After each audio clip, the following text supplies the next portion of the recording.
भारत में राफेल तैयारे को लेकर इस वक्त एक पागलपन दिखाई दे रहा है। राफेल भारत की गुज़श्ता चंद बरसों के सियासी तूफानों में सेक रहा है और मोदी सरकार को पिछले दौरे हुकूमत में इस मामले में एक बड़ी करप्शन स्कैंडल से भी निपटना पड़ा था।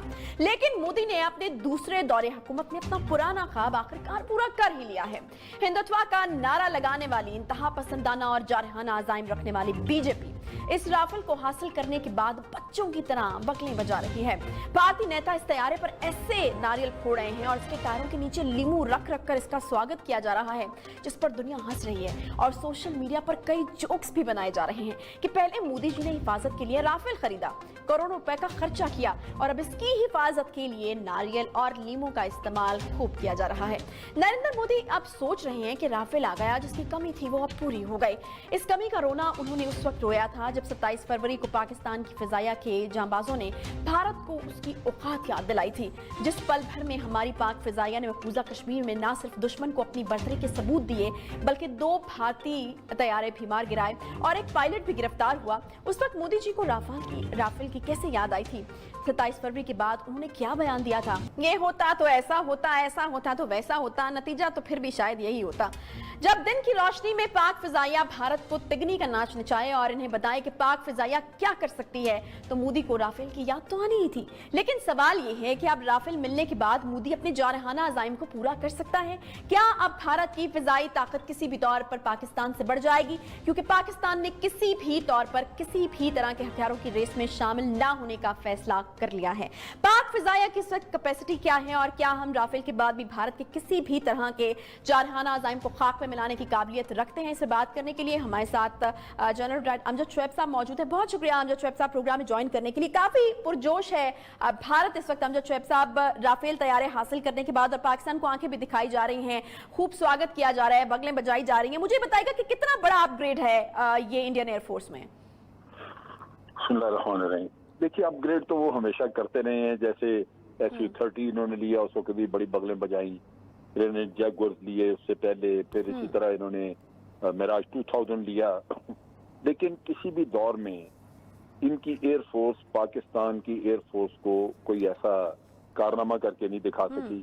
कारगिल के दिनों में भी जब इन्होंने हमला करने की कोशिश की तो इनके कारगिल के इलाके में 2 जहाज इनके गिराए गए। इनको उस वक्त भी पायलट दोनों पकड़े गए थे, वो वापस किए इनको। तो ये मैं समझता हूँ जो मोदी साहब को याद आया राफेल, एक्चुअली वो एक सियासी बयान था इस तरह कि इस डील के अंदर करप्शन बहुत सारी की है, जो बहुत बड़ा डील है, बहुत पैसे का, और इसमें रिलायंस का नाम आ रहा था कि करप्शन मोदी के साथ मिलके उन्होंने की है। लिहाजा वो डील थोड़ा डिले हो गया, उसकी वजह से करप्शन के और फिर कुछ कागज भी इनके चोरी हो गए थे डील के बारे में, जो डॉक्यूमेंट थी वो चोरी हो गई। तो अब वो मोदी साहब ने अपने सियासी मुखालिफिन को एक तरफ धरने के लिए वो ये कह दिया जनाब कि ये इनकी राजनीति की वजह से राफेल आया नहीं, वरना आप देखते राफेल होता तो कहानी क्या होती। भाई कहानी क्या मुख्तलिफ होती।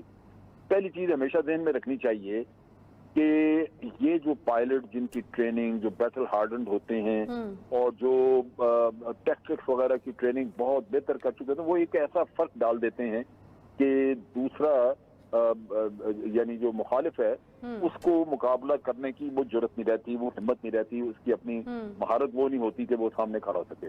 तो एक तो पाकिस्तान की एयरफोर्स ने ये बहुत बड़ा फर्क पैदा कर दिया है पिछले 10-12 सालों में। इन्होंने बल्कि ज्यादा ही हो गया आप कह लीजिए, उसमें वॉर ऑन टेरर और ट्रेनिंग दिन रात की, ये एक सुपीरियर एयरफोर्स है, बैटल हार्डन्ड है। दूसरी जो बड़ी इंपॉर्टेंट चीज है वो ये है कि हमने सारी जिंदगी भारत की कैपेबिलिटी देख के ही उसके मुताबिक तैयारी की है। हम जब ये कहते हैं कि ठीक है हम हथियारों की दौड़ में हिस्सा नहीं लेना चाहते, लेकिन हम ये भी नहीं चाहते कि हम कंपैटिबल ना हो। लिहाजा आपने देखा कि JF-17 को हम लगातार उसको इम्प्रूव करते रहे। आज जो JF-17 है वो JF-17 ब्लॉक 3 है और वो JF-17 ब्लॉक 1 से बहुत मुख्तलिफ और बहुत बेहतर है। तो बेसिक फ्रेम एक होना वो अलग बात है, लेकिन उसकी इंजन में इम्प्रूवमेंट, उसकी एवियोनिक्स में इम्प्रूवमेंट, इलेक्ट्रॉनिक्स में इम्प्रूवमेंट, ये चीजें साथ साथ चलती हैं। और क्या हमारी एयरफोर्स ने राफेल जब इन्होंने सौदा किया तो उसको जेहन में नहीं रखा हुआ था? हमने वो रखा हुआ था। राफेल एक twin engine multi role aircraft है जो कि इंटरसेप्टर के तौर पे भी इस्तेमाल हो सकता है, फाइटर के तौर पे भी इस्तेमाल हो सकता है। तो ये चीजें, ये कैपेबिलिटी जो है हमने JF-17 में हमारे पास मौजूद हैं।